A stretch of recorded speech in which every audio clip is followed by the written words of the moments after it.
The Legend of Toba Lake. A long time ago, in a valley in North Sumatra, there lived a young, poor man named Toba. He lived by farming and fishing in the river near his home. One afternoon, after being so tired in the fields, Toba decided to go fishing. But today was not his day. There was not even one single fish at the river. So, desperately, he decided to go home. But before the rod even left the water, a fish bit it. He pulled it out and saw a beautiful goldfish. With excitement, he decided to run straight home to cook the fish. He put the fish at the kitchen table and grabbed some firewood at the garden. But when he came back, the fish was gone. Suddenly, a mysterious voice came from behind him. Good evening.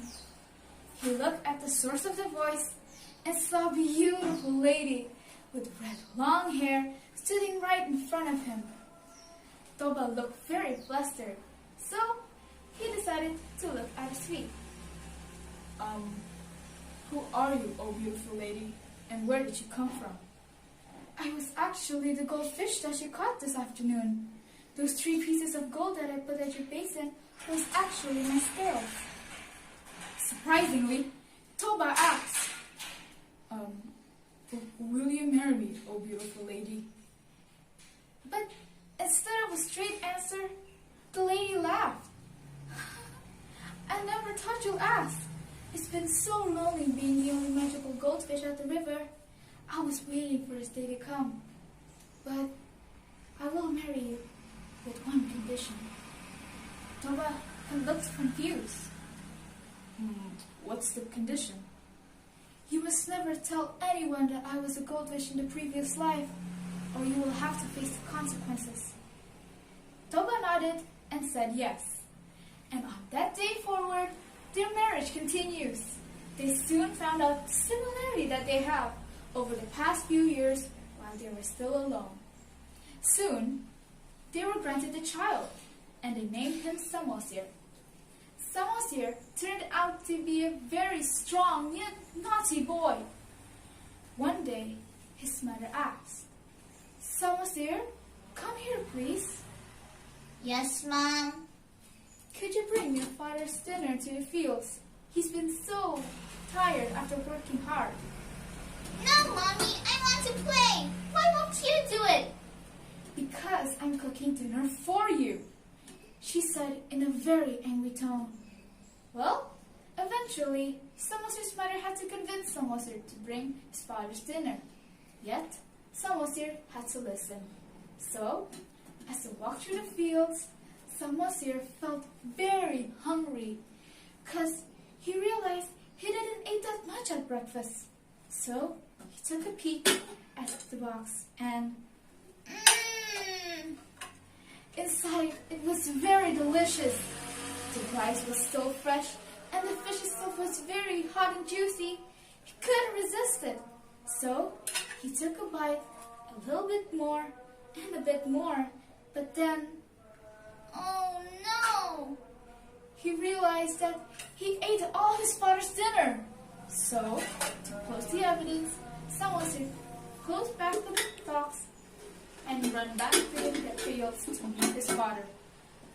But as soon as he met his father, he gave him the box and was going to run straight home. But then, Samosir, come here, please. Yes, Dad? Did you eat all my dinner? no, I didn't. Don't lie. Samosir had to make the excuse. Dad, it was so scary. A fox tried to chase me. He tried to eat me. And then... Don't lie. I'm not lying, seriously. Without hesitation, Toba slapped Samosir at the face and said something surprisingly. You are a liar. I know you are, you son of a fish. And at that moment, Samosir gasped with tears and he started running home. And as soon as he met his mother, he started hugging him tight. Oh, Mom, it was so scary. Dad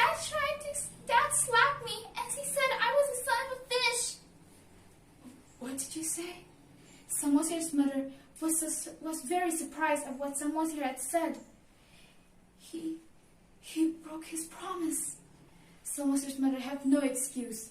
So he sent Samosir to run to the hills, because she said that there was going to be a ginormous flood going to go to the valley. So Samosir, on the other hand, was still very confused of what his mother had said, but he had to listen. So he ran through the hills and saw very big great clouds coming from behind him, creating a ginormous rain and making a ginormous flood through the valley. Toba, on the other hand, felt guilty of what he had done to his son.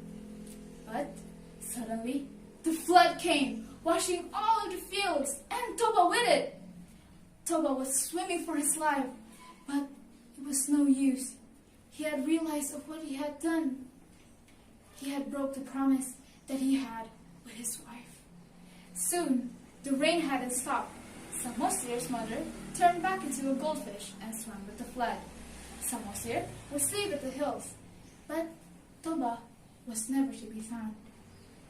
Soon, as the rain stopped, it created a ginormous lake through the valley, and they called it Toba Lake. And the island in the middle of it is called Island Samosir. So, the moral of the story is that we never have to lie, and we have to keep our promises, especially to our family. The end.